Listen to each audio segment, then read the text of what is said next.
ग्रहण में शामिल हो सकते हैं प्रधानमंत्री, छत्तीसगढ़ आ सकते हैं पीएम मोदी। शपथ ग्रहण समारोह में पीएम के शामिल होने की खबर आ रही है। चुनाव प्रचार के दौरान पीएम मोदी ने न्योता दिया था आम जनता को और शपथ ग्रहण में जनता को शामिल होने का उन्होंने न्योता दिया, जिसके बाद ये जानकारी मिल रही है कि वो खुद भी शपथ ग्रहण समारोह में शामिल हो सकते हैं। बड़ी बात तो यह है कि प्रधानमंत्री ने प्रचार प्रसार के दौरान आम जनता को न्योता दिया था कि शपथ ग्रहण में जरूर आइएगा, निमंत्रण है। अब पीएम मोदी के खुद भी आने की खबरें सामने आ रही हैं कि वो भी शामिल हो सकते हैं शपथ ग्रहण समारोह में।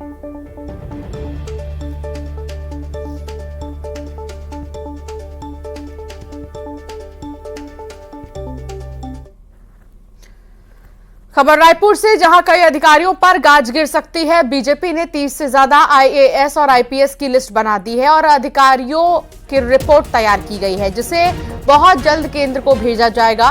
कांग्रेस के पक्ष में काम करने का आरोप इन पर है और साथ ही भ्रष्टाचार के मामले में भी शामिल होने का आरोप है। रमन सिंह ने अधिकारियों को हिदायत दी है, बैकडेट में फाइल साइन न करने की हिदायत दी है।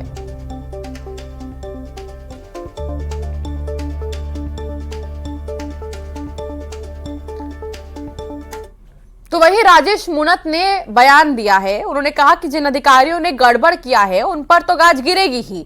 बंगले के अलॉटमेंट पर भी सवाल उठाए। रमन सिंह को 3rd क्लास का बंगला दिया था, लेकिन अभी मुख्यमंत्री को बंगला अलॉट कर दिया गया।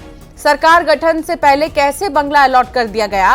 कई अधिकारी कांग्रेस के समर्थन में काम कर रहे हैं। इस तरह की तमाम खबरें सामने आ रही थी। सरकार ने नहीं दिया है और जिसको लेकर सदन से लेकर सड़क तक और हर कांग्रेस के सांसद और विधायकों को घर घेरने का काम किया और भाजपा के प्रोजेक्ट में भाजपा पक्ष माहौल क्रिएट किया और कांग्रेस को नुकसान करने का काम किया। उसी समय अगर कांग्रेस ने संज्ञान में लेकर कार्रवाई तत्काल कर दिया होता तो शायद ये नौबत आज नहीं आई होती। दूसरी बात बता दूं, जब छत्तीसगढ़ में अधिवेशन हुआ कांग्रेस का और पूरे देश के नेताओं ने इकट्ठा हुआ, पूरे देश के माहौल हम छत्तीसगढ़ से क्रिएट करेंगे, छत्तीसगढ़ मॉडल लागू करेंगे, ऐसा लोगों ने कहा। और जब खड़गे जी, सोनिया जी, प्रियंका जी, राहुल जी, सब लोगों ने कहा कि छत्तीसगढ़ की सरकार बहुत अच्छा काम कर रही है, छत्तीसगढ़ की जनता से जो हमने वादा किया था हमने पूरा किया। और 4 दिन बाद इस सारे चीजों को डिप्टी सीएम ने चैलेंज करके टीएस सिंहदेव ने कहता है प्रेस कॉन्फ्रेंस करके कि 36 में से 12 वादे हमने पूरा किया है, ऐसा कह के पूरे नेताओं को चैलेंज कर दिया है। इसके बाद भी कांग्रेस ने डर, पता नहीं किन परिस्थिति में कार्रवाई करने में डर गई, कार्रवाई नहीं की। अगर उस दिन कार्रवाई हो गया होता तो शायद आज ये दिन कांग्रेस को देखने को नहीं मिला होता। तीसरी बात आपको बता दूं, लगातार कांग्रेस ये बोल रही है कि हम कांग्रेस के विधायकों को टिकट देंगे, सिटिंग एमएलए हैं उनको जिनके पक्ष में अच्छे रिपोर्ट आ रहे हैं।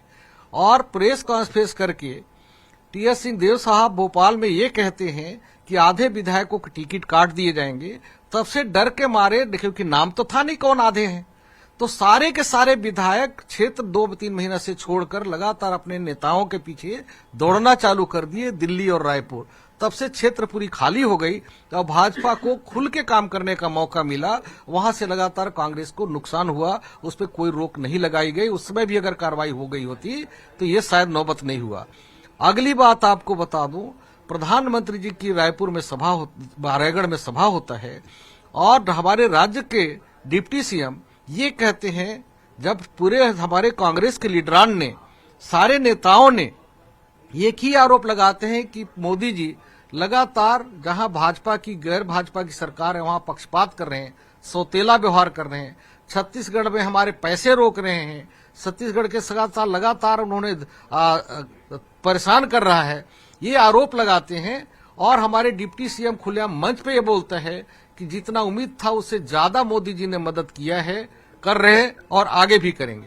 तो साहब, जब इतना अच्छा आपका काम कर रहा है, आप खुद बोल रहे हो कि कांग्रेस खराब है और भाजपा बहुत अच्छा काम कर रहा है, तो आपको जनता क्यों वोट देगी? बात सुन। बृहस्पति सिंह को आप सुन रहे थे, जिन्होंने टीएस सिंहदेव पर कई सवाल उठाए और साथ ही उन कारणों का भी जिक्र किया जिसकी वजह से कांग्रेस हारी है चुनाव। अब एक नजर खबरों के 2020 पर।